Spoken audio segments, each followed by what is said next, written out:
Hello and welcome to Girlfriends. I'm Danielle Bean. I'm a wife and a mom, and I'm on a mission to help you know your worth as a woman so you can find peace, balance, and joy in family living. This week, we are talking about a topic that gets brought up time and again that people want to hear more about, and that is about navigating infertility. If you want more information about this, let's get started with this important conversation that I had with experts in this field.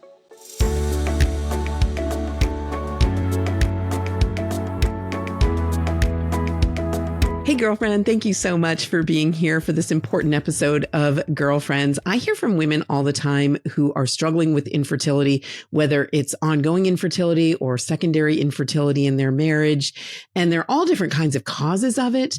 But I think it's something that maybe we need to talk more about in Catholic circles. So to talk about it, I'm bringing in a former guest on Girlfriends, who is Jamie Rathjen, who is from the Fiat Institute, and her partner in the Hormone Genius podcast, Teresa Kenney. They are a dynamic duo. I know you're going to learn a lot from what they have to share. But one thing that I forgot to mention in our conversation was that the Fiat Institute is the name of the organization that Jamie has founded. It's over at fiatinstitute.com.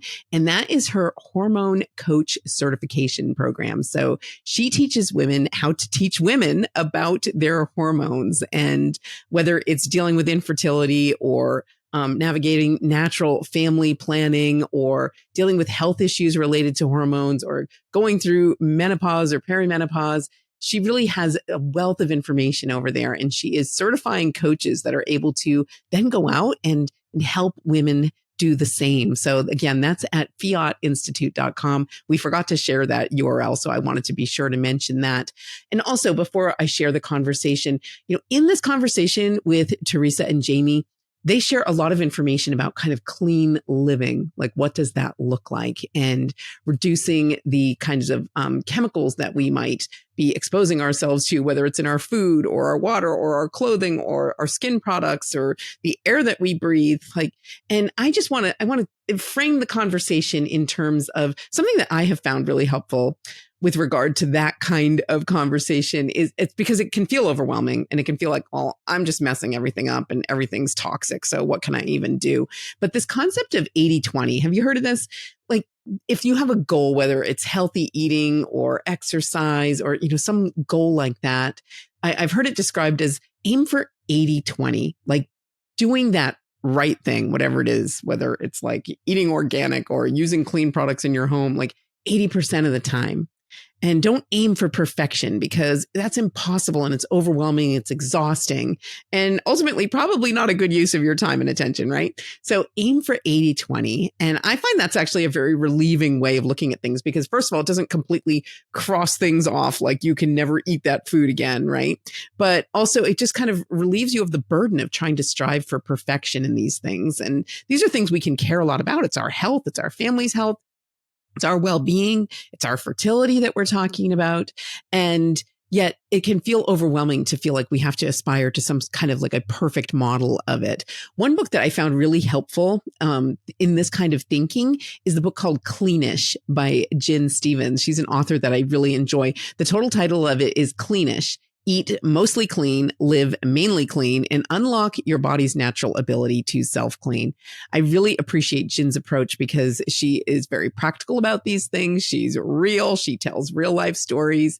And it's not this, kind of scary book that's going to kind of hit you over the head with all the changes you need to be making in your life that are going to not only feel terrible and be expensive and take a ton of your time, but, also you just can't even keep up with all of them, right? So anyway, again, that book is called Cleanish by Jen Stevens, and I'm going to link to it in the show notes because I really think it's a helpful thing for all of us to consider. And it's a helpful approach to these important topics, and yet not in a way that's going to kind of overwhelm you and make you feel like you're failing. So with that said, I really want to share this conversation with these two joy-filled, faith-filled, just beautiful women who care a lot about health and fertility and our well-being as women. So take a listen to this conversation.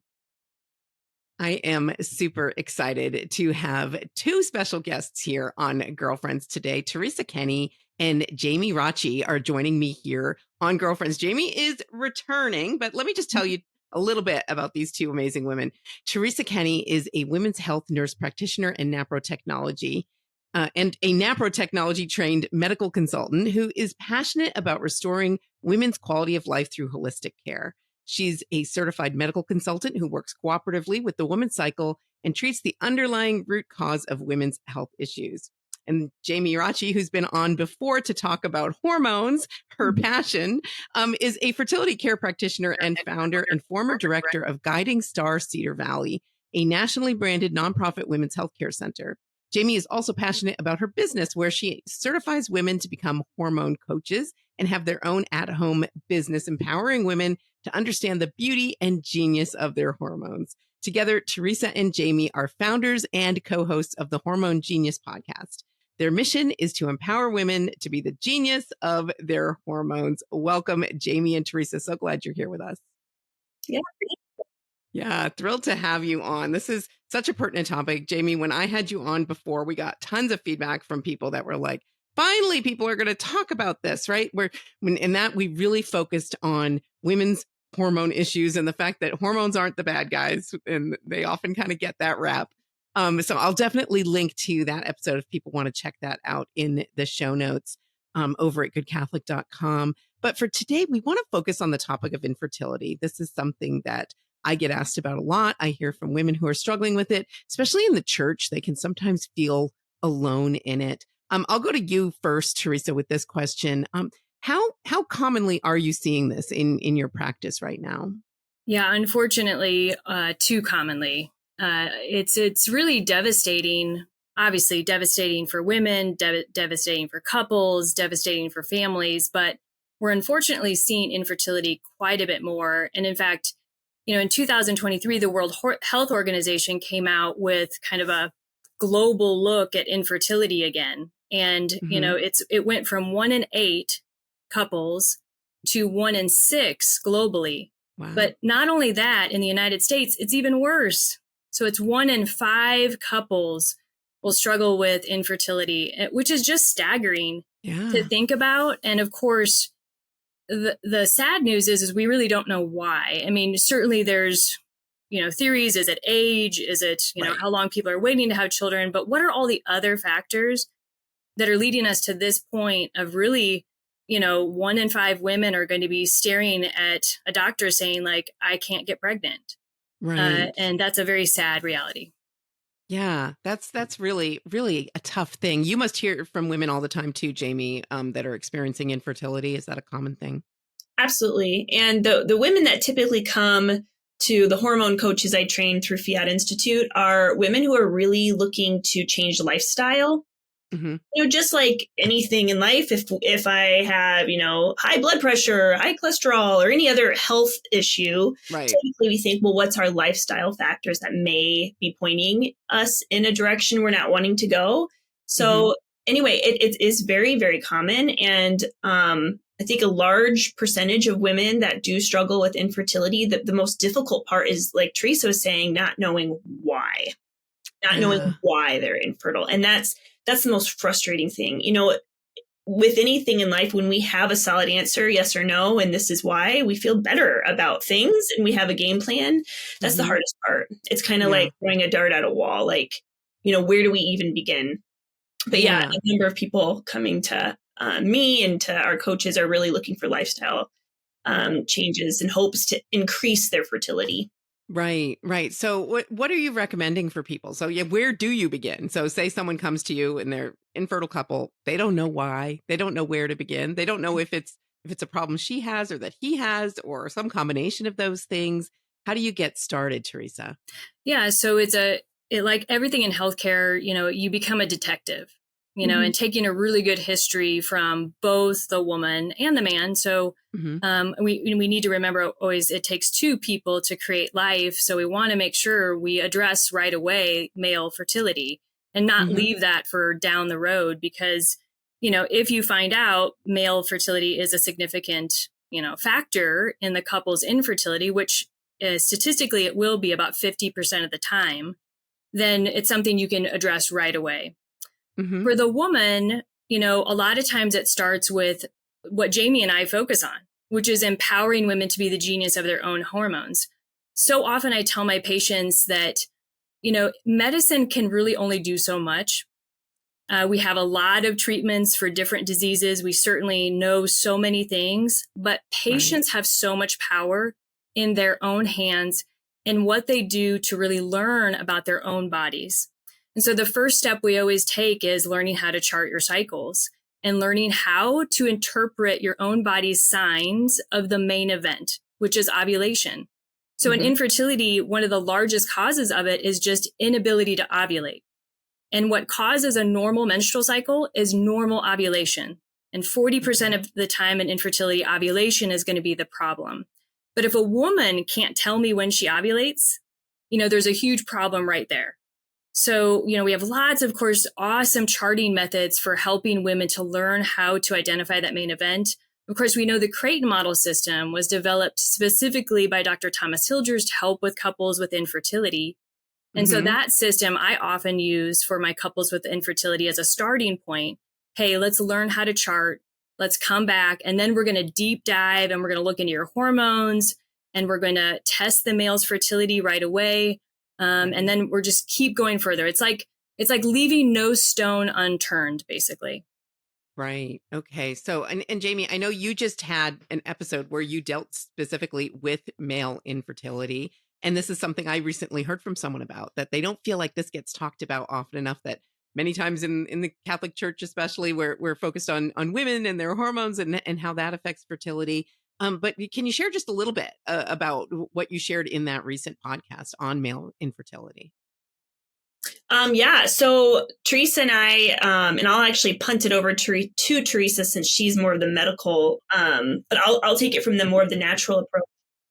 Just as like anxious as women can be about, the reason why, it's never the wrong thing ever to make sure that we're staying hydrated, we're managing our stress. And this seems kind of like Charlie Brown teacher, like it's so obvious and people say it all the time. And sometimes because people say it all the time, it makes me not want to say it. But the fact of the matter is, it's also true. The things that are going to help women and their fertility are going to be the same things that help men and their fertility.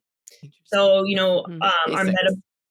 basics and our metabolic health. And that's becoming more like people are thinking more about our metabolism and our blood sugar and our insulin levels and all that. Like that's something that's coming more to the forefront. But I'd say that's going to be even, I think, more researched and more evidence-based that truly does affect fertility. But I am going to punt this over to Teresa because she does work one-on-one medically with men who struggle with infertility. Well, Jamie, it's such a great point because I was listening to a medical podcast this morning on Alzheimer's disease, and they were saying that anything that's good for your heart is going to prevent dementia.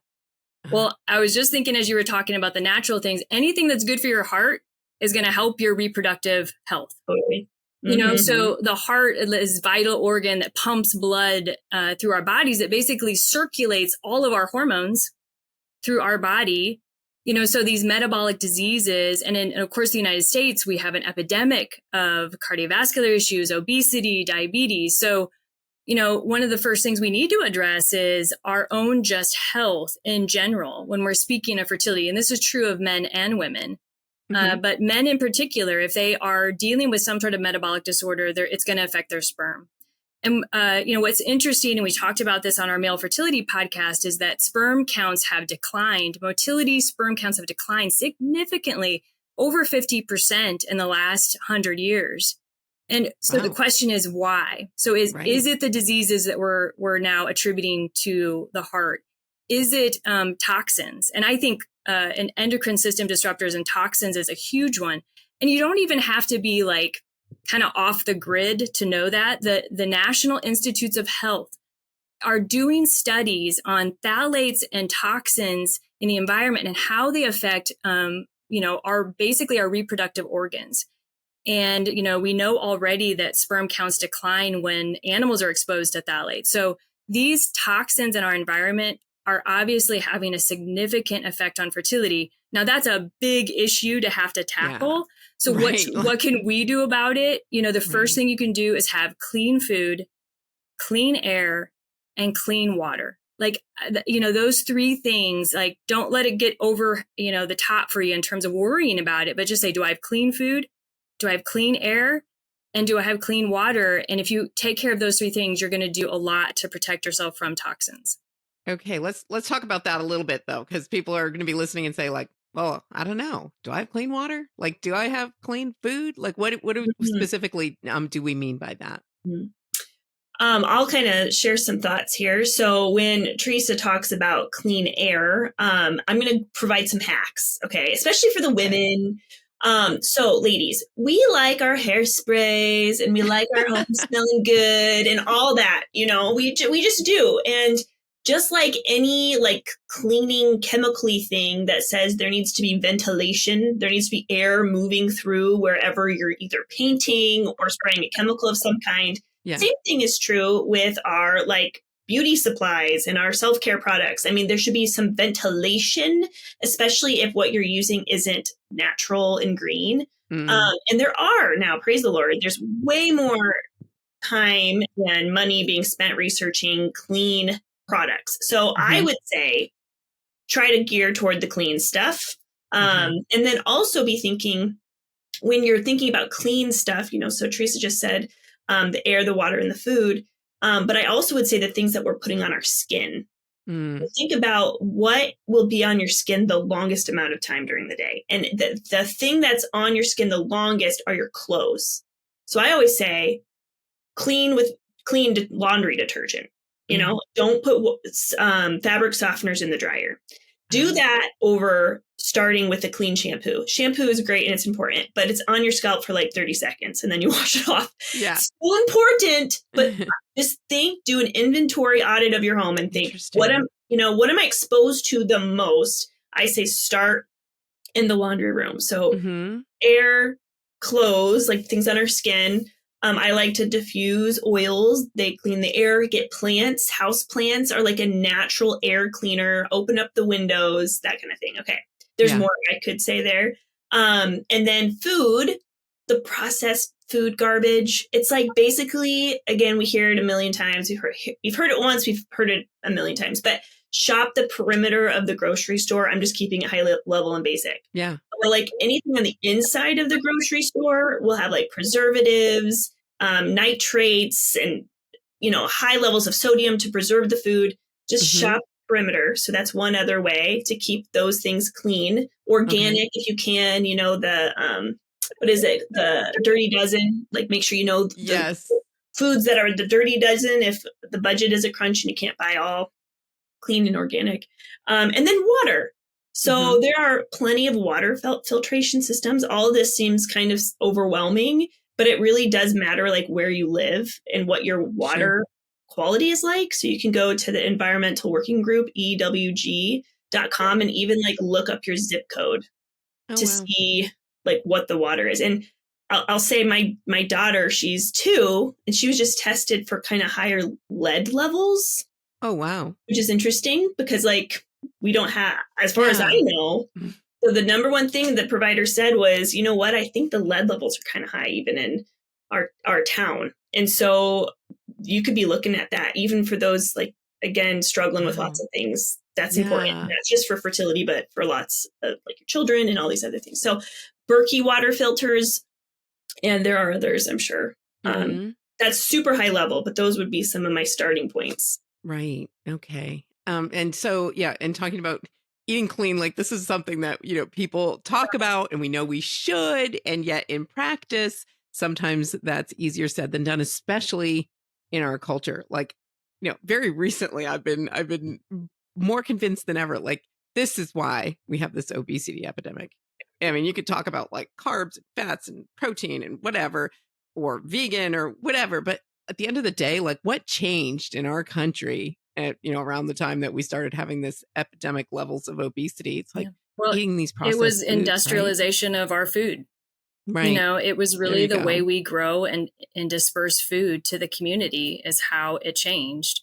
And then we took corn, and we have cornfields all over Nebraska, Danielle, but the corn is not eaten from those fields. They go to fattening up our livestock, and they do that in a very efficient way, but it's to mass produce food. And then we took soybeans and we did the same thing. And then we create high fructose corn syrup to basically, sweeten all of our processed foods. So it's been a mess. And I always say, we say this on the podcast, an orange today is not an orange of 100 years ago. So in reality, you can't always get all the nutrients you need from food. That's why, sometimes taking a supplement can be helpful for certain things.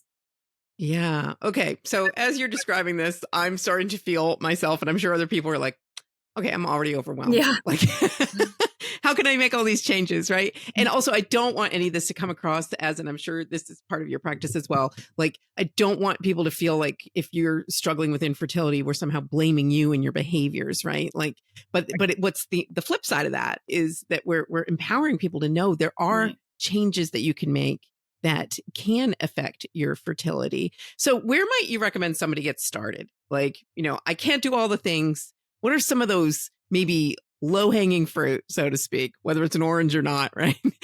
What are those things that people could do just to get started, just to begin living a little more cleanly, a little more naturally? Yeah, I mean, I think, just drinking more water and making sure it's ewg.org, but I think we take it for granted that our cities can clean the water completely. But if somehow you can, and I say this also tongue in cheek, because I know this is a privileged thing. And this is why lower socioeconomic, people don't have sometimes the advantage of getting a water filter under their sink or getting a Berkey. So I say this and I get frustrated by the fact that this is sometimes for privileged people as well. And that's unfair and unjust, because everybody should have access to completely clean drinking water. But drink more water and eat a rainbow of fruits and vegetables.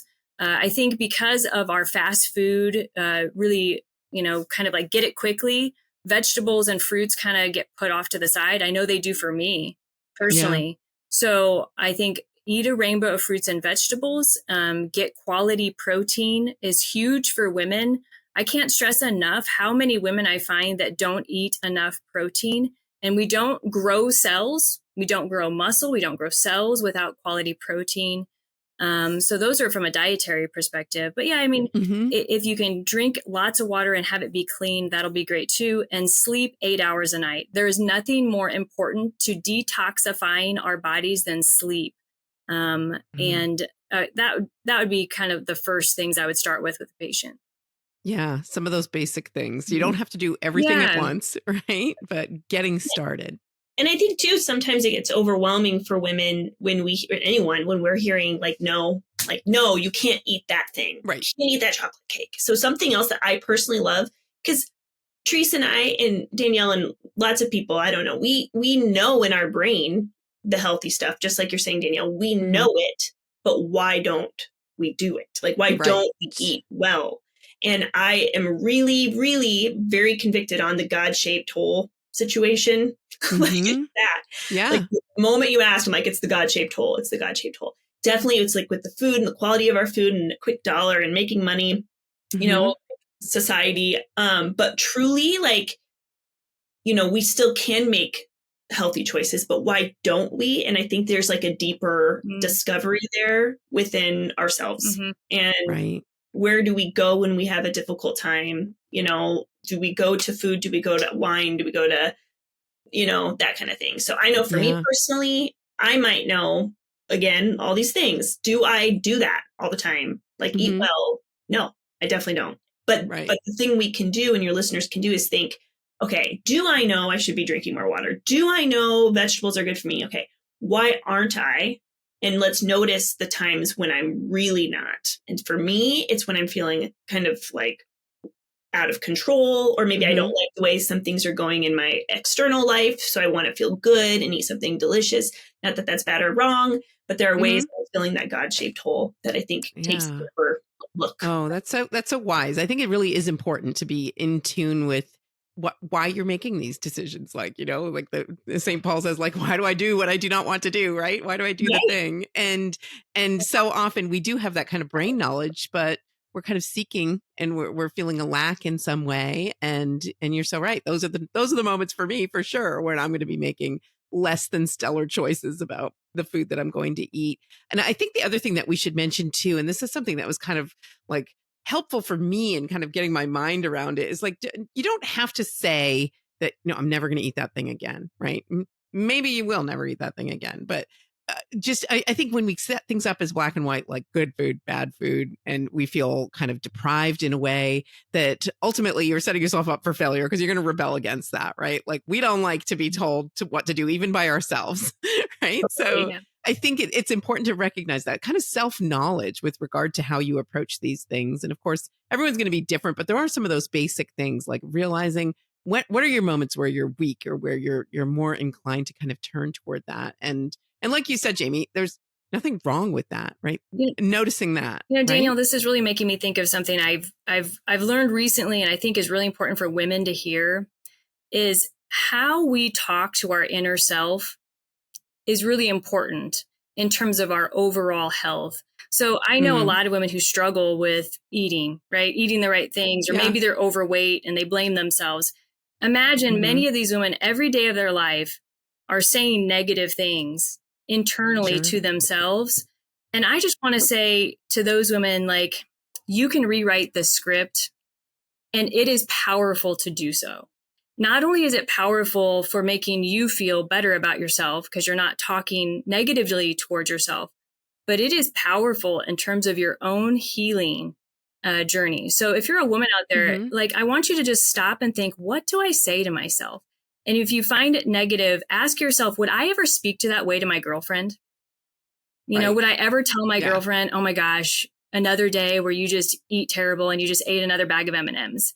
You know, how would you speak to your girlfriend if you wanted her to win the race? You know, if you wanted her to heal, you know, and start speaking to yourself that way. And I am sure that you will make more progress in your health by doing that. Yeah, that's such wise advice. And I think you're so right that so many of us speak naturally just so negatively to ourselves.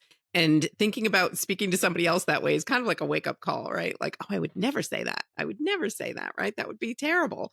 But so recognizing that that's part of it. And then the other part too, that I think that is addressed if you're thinking about how you're speaking to yourself, is this idea of the guilt and the shame of making decisions that you feel are, less than perfect decisions, and maybe they are, but I think that when we kind of embrace those feelings of guilt and shame, like that's a downward spiral. All of a sudden you're going to be despairing and like, why bother, and throw it all out the window, right? Yeah. Danielle, I had this really interesting, I was reading a book by Bob Schutz, which I'm sure your listeners love him. Yeah. Maybe know him. Be Healed, or maybe it's Be Transformed. I think it's Be Healed. Be Healed. Okay, Be Healed. Anyway, he was talking about this experiment, and I looked it up. Dr. Masaru Emoto. I don't know how to pronounce it. But literally, he did this study where people would talk to water. Okay. They talk to water. Okay. So one glass of water, they're saying, you're stupid, you're dumb, you're ugly. Okay. And then another one, they're like, you're beautiful, you're worth it. Okay. They're talking to water. Seriously. I love this study already. And then the water gets frozen. And then they look to see what that looks like under a microscope. And the one that was spoken, because we're like, 90% water, right? Yeah. Literally, the water that was spoken to, like in a rude, mean, deprecating way, they were ugly. It was a really ugly shape and distorted. The water that was being talked to in a kind, loving manner, beautiful. It was so beautiful. And this is astonishing. It is. And I would, if I would have probably learned it from anywhere else, I would have been like, I mean, that's probably not. Okay, you need to send me the link to that study because people are going to want to look that one up. Okay, do it. Okay. That's amazing. So true. Right. Maybe talk to ourselves actually matters, truly. Biologically. It does. That is so true. Oh gosh. I think that's really powerful to think about. And, and ultimately, like, let's remember that what God wants for us, what does God want for us? And those negative voices, those negative things we're saying to ourselves, that that doesn't come from God, right? That's from the enemy. And he's the one who wants to destroy us. He's the one who's happy to keep us despairing and making bad choices for ourselves and our health and just hating ourselves for it. So powerful to be reminded of these things. Now, before we run out of time, I want to be sure to let people know you've got a freebie. So tell us about that. Yep. So, with what Teresa and I do, we talk all about hormones. If you're wanting to learn more about all of this, visit us on the Hormone Genius podcast. But Teresa and I are giving a gift to your listeners. Go to the hormonegenius.com. So hormonegenius.com/freebie. You'll get the first module of our mini course for free. And it's all about progesterone.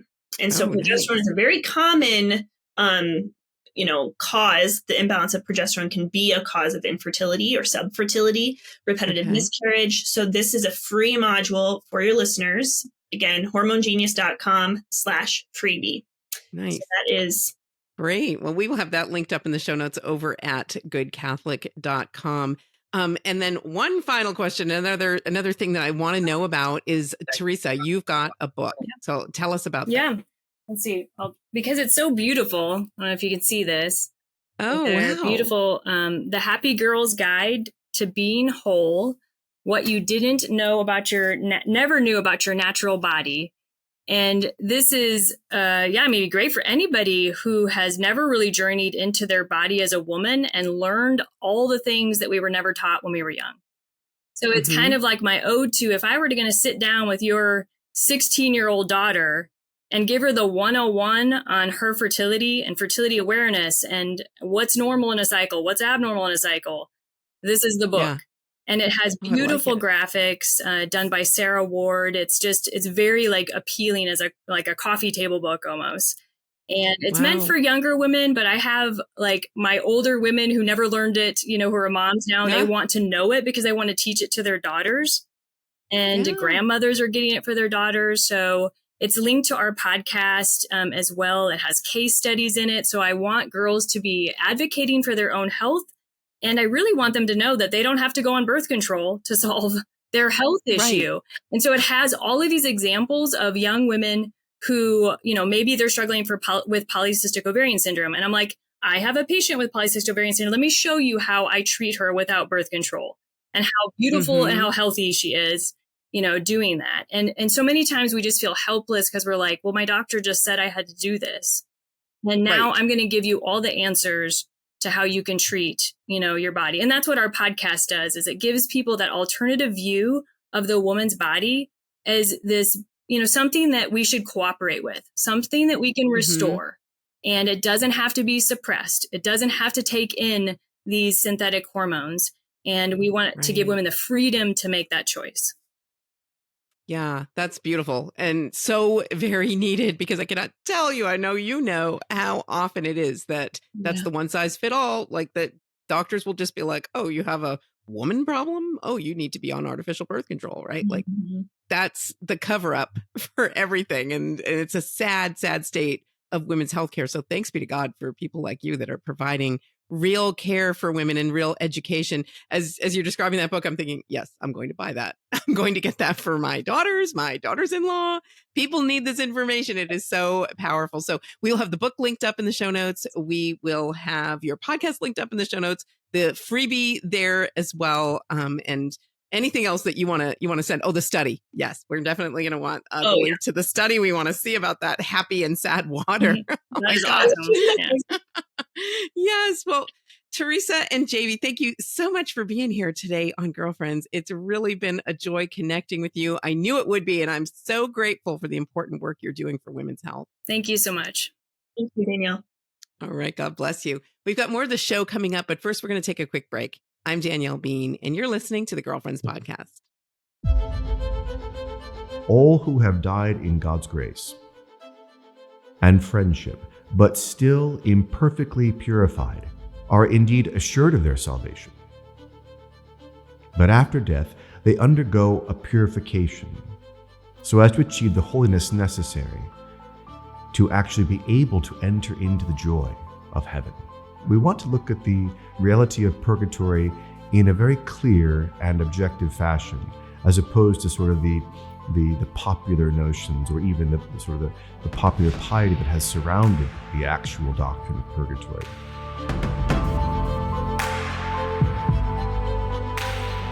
Remember that no one lives alone, no one sins alone, and no one is saved alone.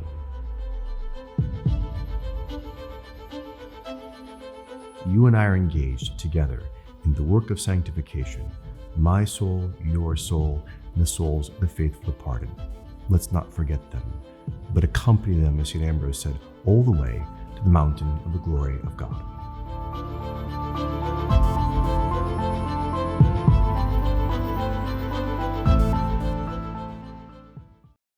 Welcome back. Now we're at the point in the show where I like to share some listener feedback. And this week I got a love message, I'll call it, because it is a voicemail. And you know what? That's my love language. When you give me a voice memo on your phone and send it to my email, Danielle@daniellebean.com, I love it because I love to hear your voice when you're giving me feedback on the show, when you're asking a question or sharing a recent topic. And this week, Vanessa sent me this lovely voicemail. Let's take a listen.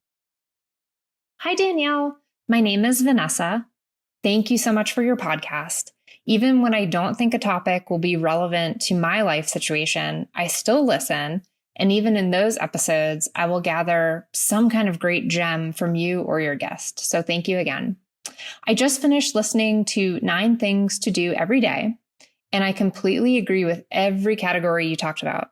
When you got to the category of learn something new, I immediately thought of my vice principal in middle school. Every day, Mr. Farmer would end the morning announcements with learn something new today. And it struck me then, even in middle school, and I've thought about that phrase every week since. I'm very inquisitive by nature, and I do try to learn something new every day. My husband and I are learning a language together, and we also use Duolingo.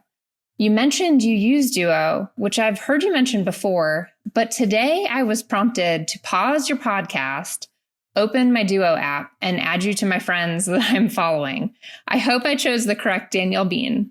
I realize you probably often hear how a lot of us in the girlfriend community view you as friends in our lives, so I thought it would be fun to encourage you on your quest to learn a new language. Maybe we will do a Duo Friends Quest together someday. Peace to you and all your listeners.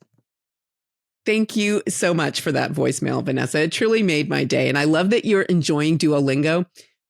I also feel guilty because I haven't been on there in several weeks. So your voice memo is a reminder to me to get back on there. So for those of you who don't know, Duolingo is like this fun app that can kind of walk you through learning a language. And at the start of this year, back in January, I shared 23 things for 2023.